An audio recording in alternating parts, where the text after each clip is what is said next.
Tough under fire or not? Phase 5, gentlemen. We got more questions.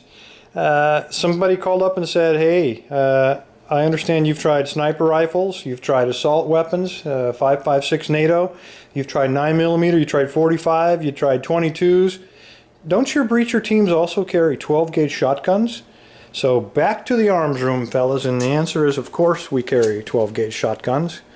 Probably one of my favorite weapons. Ours are all, the issue weapons are all by a company called Scattergun Technologies. It's really nothing more than a Remington 870 that's been modified with a short barrel.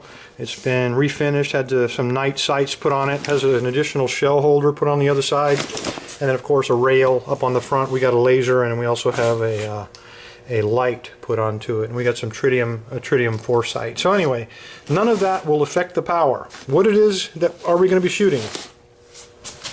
The ammo we're going to be firing is double-aught buck. These are 2 3/4 inch magnums. I think there's about 9 or 10 lead balls in there, each of them measuring about 38 caliber. So every time we pull the trigger, it's going to be like 10 38 bullets flying towards our target.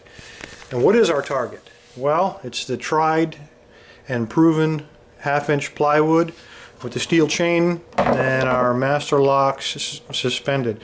I hope we end this series soon, fellows. Phase 5 should be about it, I hope, because I think I'm down. I've only got about 10 or 12 more of these master locks left. So let's find out if a 12-gauge shotgun double-aught buck will defeat a master lock. See if it really is tough under fire. So let's go to the range and find out.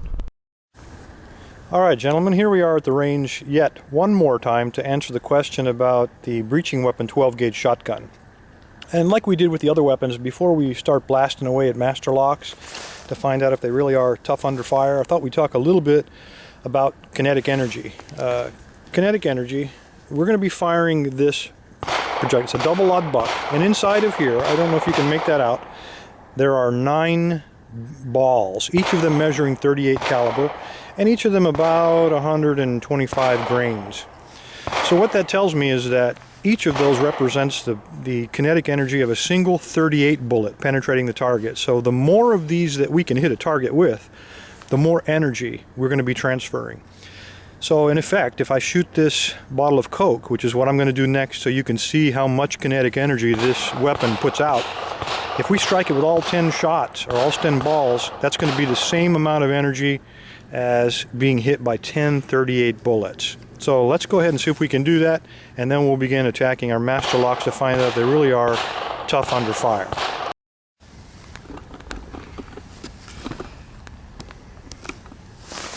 Alright, let's see how much damage we can do with the 12 gauge, shall we? Whoops, sorry. Oh boy, we just got a Coca-Cola shower. Tremendous amount of energy inside of a 12 gauge. So let's see how much damage we can now do to a master lock instead of Coca-Cola.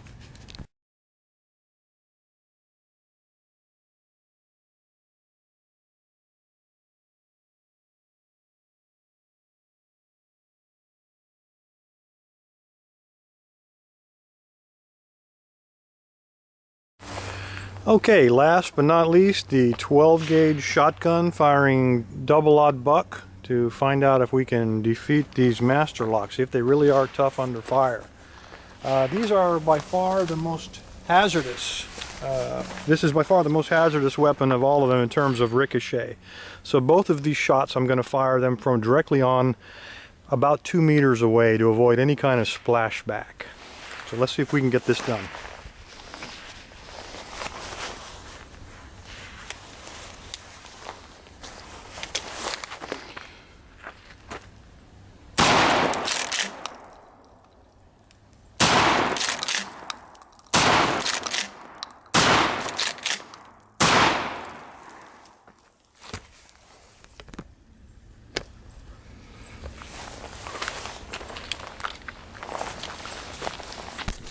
Well, I hope most of that was in the camera frame. These were, let me zoom out so you can get an idea of the damage.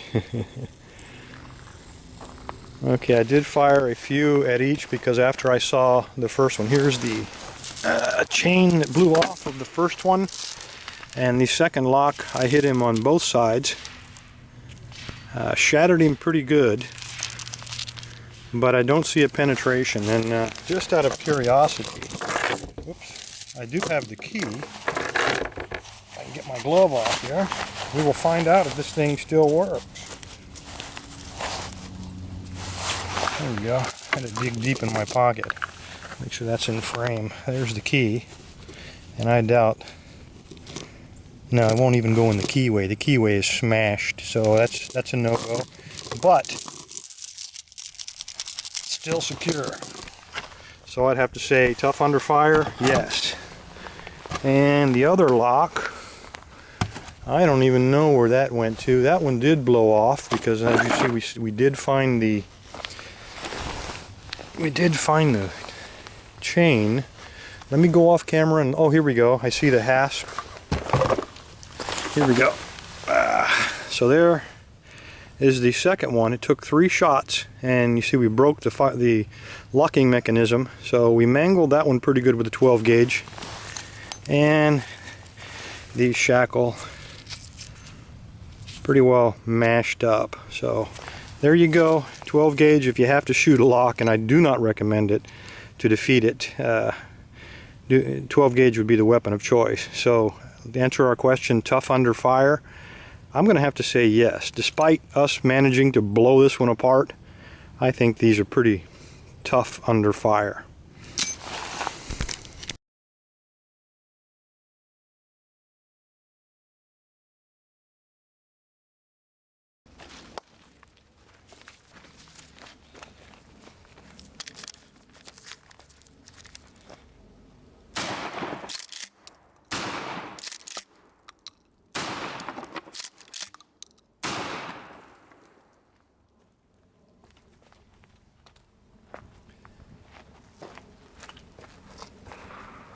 Well, make sure we're still in frame here, and we are. Move the board. All right. I would say 12 gauge works. We actually sheared the shackle on that one and blew the shackle completely out of that one. So again, if you have to open a lock with a gun, use a 12 gauge. Fellas, stay safe and stay legal.